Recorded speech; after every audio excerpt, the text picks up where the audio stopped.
Hello friends, this is Cara-Renee with B.Reborn Art and Healing. Today I'm creating this beautiful bicycle fall piece, creating on a 8x8, I believe, or 10x10 MDF board. And here are some of the supplies that I'll be using. That fiber string there I'm going to be using for my sentiment. I printed out the sheet paper on tissue paper. This is from Shawn Petit's shop, and I just love the message of the page. It talks about how she will not let anything stop her living bravely. She decided to do what makes her happy. So I just really love the meaning of the piece, and so that's going to go underneath my cobblestone on the pathway. These are some of the other supplies that I'll be using. These are little rulers from an Etsy digital download that I got. I'll be sure to link all of the supplies in the supply list. I'll be using that Tim Holtz metal bit for my sentiment. It says, "The journey awakens the soul." And then that piece that I just showed you is actually a print of one of my journal pages. And I'll be using this a copy of this vintage music page. I'll be using Shawn Petit's bicycle stencil. I believe this is modern pattern mini stencil, and this is dictionary page and cobblestone. And the links for the stencils are actually an affiliate link. If somebody purchases through that link, I do get a small commission. It does not increase your cost in any way. It's just a perk that she is offering. So if you do click on that or you want to purchase, I would love it if you would purchase through that link. It helps to support what I'm doing here on YouTube. So I'll be applying my papers with my Liquitex matte medium, just in my normal collage style. So I'll be incorporating the music pages as well as that print that I showed you of a journal page that I had created. So I'm just going to let you go ahead and just watch the process here.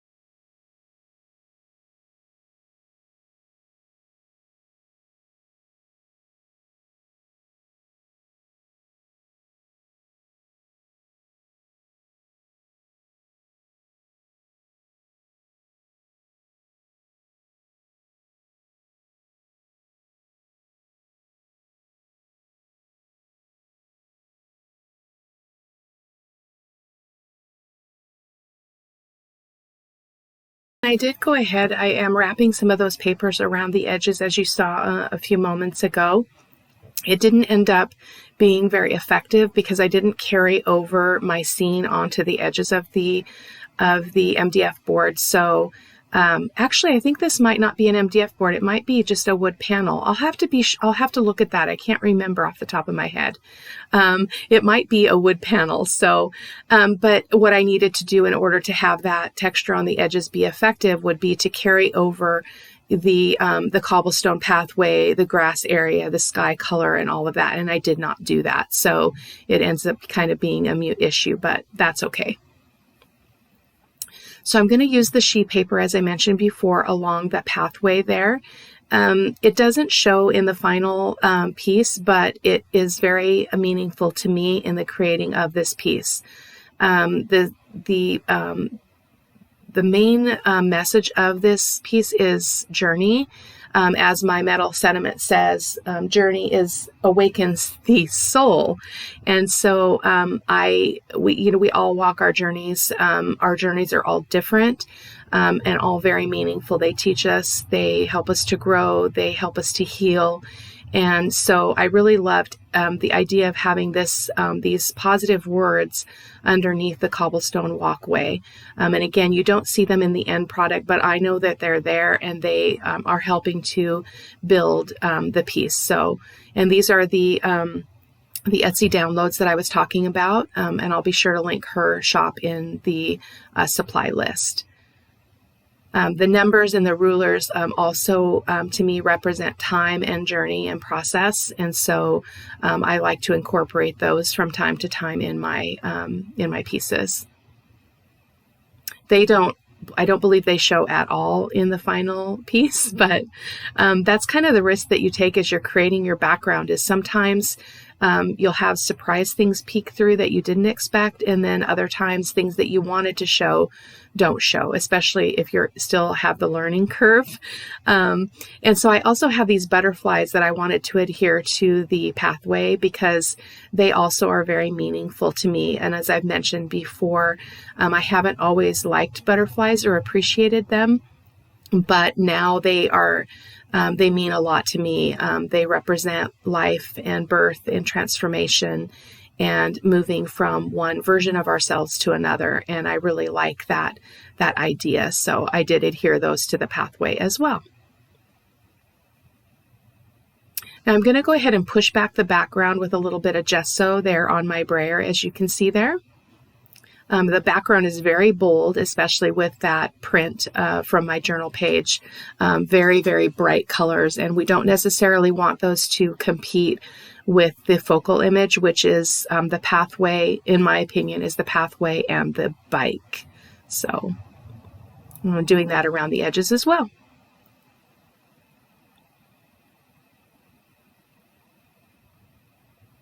Coming in with my Liquitex flexible modeling paste. I apologize, that went by really fast, but it is the Liquitex brand, and I'm going to be doing some stenciling again using Sean's cobblestone stencil here on the bottom. And so I do have to move the stencil because obviously it doesn't stretch across the whole width of the panel, but that's okay. I'm doing a fairly light layer here because I didn't want it to be super heavy. I just wanted it to give the suggestion of the path and a little bit of texture. So, and I did accomplish that. And as you can see there, you can actually see the butterflies through the modeling paste, not just through the cracks from where the stencil isn't an impression there. So, and again, it doesn't show in the end, but it's very meaningful to me. So. And that's the beautiful thing about mixed media art, is we can underlay a lot of our thoughts and feelings and issues and struggles and things like that in our backgrounds and in the base layers, which is really, really fun and very healing. So here I'm coming in with my golden acrylic in sap green hue, one of my favorite colors. I did water it down a bit because I want to maintain some transparency so that we can see some of that background behind these elements. I wasted a lot of that paint. Shame, shame, shame. Working on it. Coming in with, I believe this is manganese blue hue. And I'm doing that for the sky for the first layer. You will see me coming in with the cerulean blue deep, I believe, here in a little bit. But I'm starting with this lighter shade.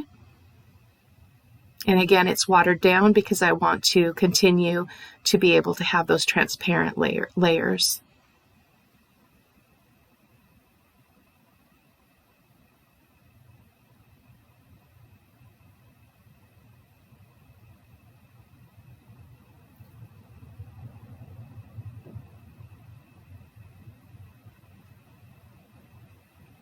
And then here's the cerulean blue deep. I don't have my supply list in front of me right now. I actually, when I get done as I'm creating, I keep a list of the supplies I'm using, and then I plug those all into a Word document that is for my blog and for all the other places that I post my projects. And so I don't have it in front of me right now. So here coming in again with the cerulean blue deep. I really, really love the vibrancy and the brightness of this blue. It's not really a true blue, sky blue, realistic color, but it is one of my favorite things about fall. It's one of my favorite things about fall because the skies are so bright and clear and blue, and the air is crisp, and I just love that. So here I'm coming in with one of Sean's stencils. I believe this is Modern Patterns Mini. I'm doing some reverse stenciling there. And so I'm pulling up the paint a little bit with my baby wipe. And I love the subtlety of that design. I thought it was perfect for the sky. And I think it was at that point that I realized I wasn't carrying over those colors onto the edges. So my creating texture on the sides didn't end up being effective. I'm going to be using Sean's dictionary page or dictionary words. I can't remember what it's called, but it will be linked also. I'm using some Liquitex Heavy Body Titanium White paint, and I'm going to be stenciling the definition of journey here and there along the sky area. I'm not stamping out or stenciling out the entire definition, just creating a hint of it here and there on the surface.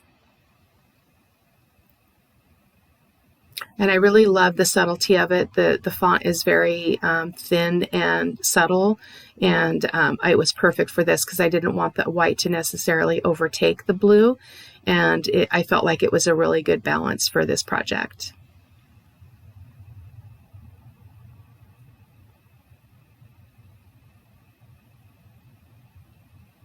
And then I'm going to turn my canvas around and put a little bit of that on the top. And the reason why I turned it was because I just didn't want to get my stencil into any of that wet paint.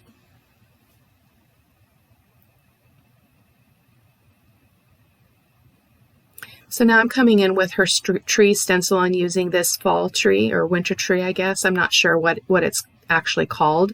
Using my black archival ink with my dedicated makeup brush. And stenciling that out with the jet black ink. And I had thought as I was creating the entire piece about coming in and putting some fall leaves or something on the tree or on the ground, but I don't really do scene building very well, and so I didn't want to push the envelope there, so I just left the tree as it is, and I loved it. I thought it was perfect. So here I'm going to come in. I didn't like the grass. It needed a little bit more variation in color, and I was trying and hoping for being able to create some visual texture that would make it look more like grass. And right there I was pointing to the fact that I had got that at Hobby Lobby. Michael's right now in our area have virtually no craft acrylic paint. And other stores have very little of the deco art. I don't know if they're resetting their displays or what's going on, but I was so excited to see some at our new Hobby Lobby here in Vancouver. So that was what I was pointing at there.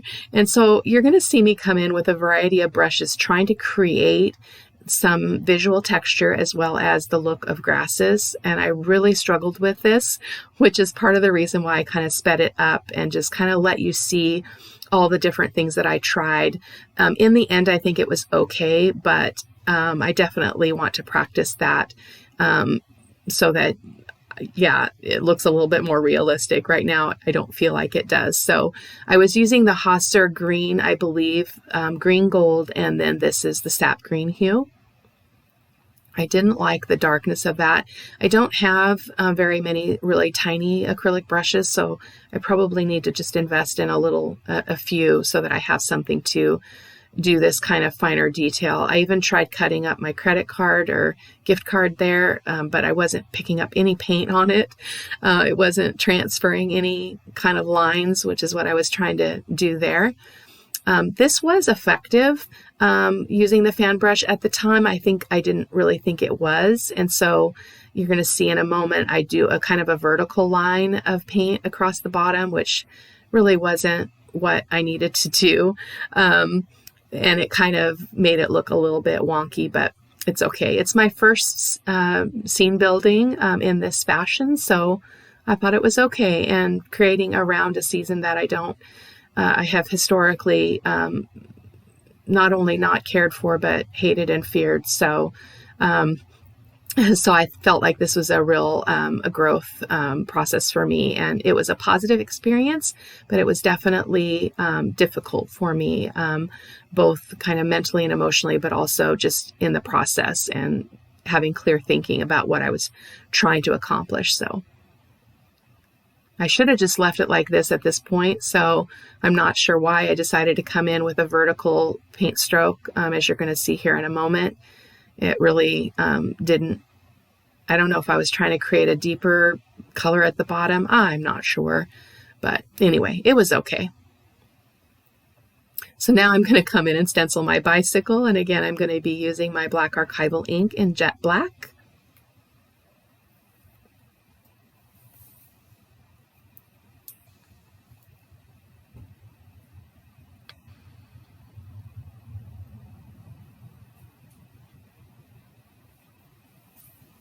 I didn't get a great stencil design here, and I don't know if it was just what I was up against in terms of the background. So I do come in here in a moment and redefine the lines with some black art, or some with a permanent pen, my Pitt pen.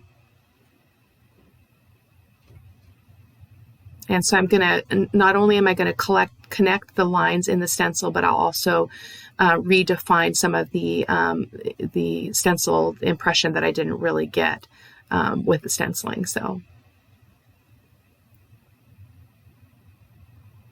you'll have to check out Sean Petit's new stencil line. Her winter line is really beautiful. She's got a lot of great new elements, some churches, some flowers, I believe. I purchased the banners and bulbs, I think it's called. So our string lights. So I'm looking forward to using those. So, and here I'm just kind of using the stencil to kind of define the shape there. I completely lost what that part of the pedal and the part of the bike that holds the chain. I lost the definition there. So I did put the stencil back in place so that I could get a sense of what that was supposed to be. And then this still wasn't looking right. And so you'll see me in a little while come in with some black acrylic ink, a Liquitex heavy body, and spruce up that bike a little bit more here in a little bit. So here I'm going to use Americana paint. I believe this is slate gray. But again, it will be linked in the supply list over on my blog. And the link to my blog will be in the video description. Even though this is not a Sunday's Art of Truth, I do write a little bit of a blurb about the process and what I was doing and what I was thinking and that kind of thing. Just not as in-depth as a Sunday's Art of Truth. So they're just giving it a nice coat of that gray. And then I'm going to come in. Oh, and here's where I took a break here, I guess, maybe to let that gray dry. I can't quite remember. I'm going to come in and redefine the bicycle a little bit with the black acrylic paint. And this is a heavy body paint. I did struggle a little bit with this as well, again, because I don't have the greatest brushes for this kind of fine detail. But I love how it turned out.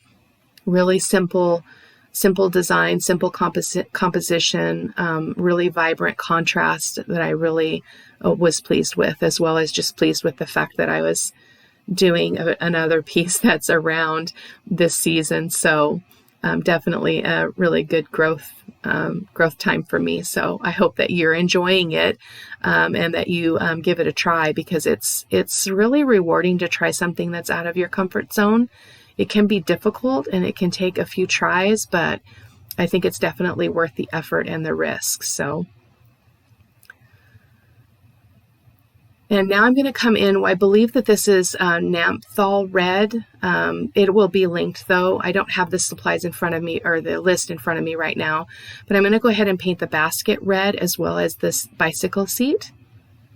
And I really love the pop of color that it created and the contrast that was that is seen between the green and the red and the blue and the red. I just thought it really made the bicycle pop off the surface, which is good because it is the focal image or focal point. And so now I'm going to come in with a raw umber glaze on the cobblestone path. So I'm going to be using my golden fluid acrylic in raw umber and my golden glazing medium. And again, my lid is plugged, so I have to dump, which means I get way more than I need. And I also used way more of the glazing medium than I needed. Really working on that, trying to use less so that I'm not wasting as much as I do. I've gotten better, but still not great. So I'm going to give it a couple of coats of glaze because I really want it to settle into all of the texture that's created by the texture paste and the stencil for the cobblestone path. So you're going to see me do that a couple of times.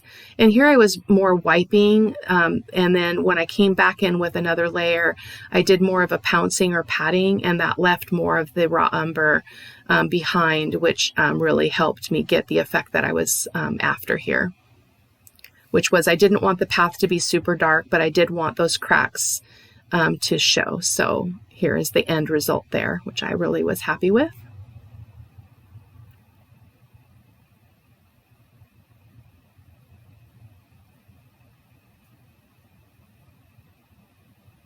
And then the other thing I did here is I brought out my peg stamps and some archival inks, some of the mini pads to try to create kind of some flowers in the basket. It did help me have a foundation to build on, but I did come in off camera and came in with some green paint as well as some of the red paint to kind of finesse the leaves and the flowers to make it look a little bit more vibrant, as you'll be able to see in the still photos at the end of the video. But this was a good place to start, and it kind of got my brain thinking about what I wanted that to look like. And so I wasn't sorry that I did that, but it just wasn't vibrant enough, just using the inks against that background.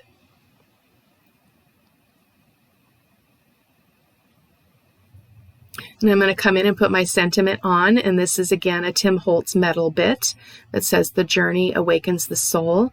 And I'm going to be adhering that with my Liquitex heavy gel. So off camera, I do all of my shading around the bicycle, around the tree, and around the edges of the panel. And so that's pretty much it, guys. I want to thank you so much for stopping by, for taking time out of your day to watch the video. I hope that you learned something. I hope that it was an enjoyable and calming experience for you. I would love to hear what your comments are. I would love to hear what kind of art you like to create. What is your favorite kind, and what are you creating for the holiday season? Do you do seasonal art, or are you somebody like me that doesn't quite know where to start or is a little uncomfortable with that? So I would love to hear from you. You are my community, and I share and I do these tutorials for you. So I would love to hear your thoughts on the matter. So I did come in with some E600 or E6000, I can't remember what it's called, to adhere that metal bit a little bit more securely, and then cut off the edges of that ribbon. And I really loved that, the simplicity of that sentiment being placed on the pathway. I thought it was really gorgeous. It made me think that I really want to make those metal bits a little more accessible, so that I will think to use them more in my canvas art. So, and there we go. I think it's gorgeous. Thank you so much for watching, guys. Take care. Bye-bye.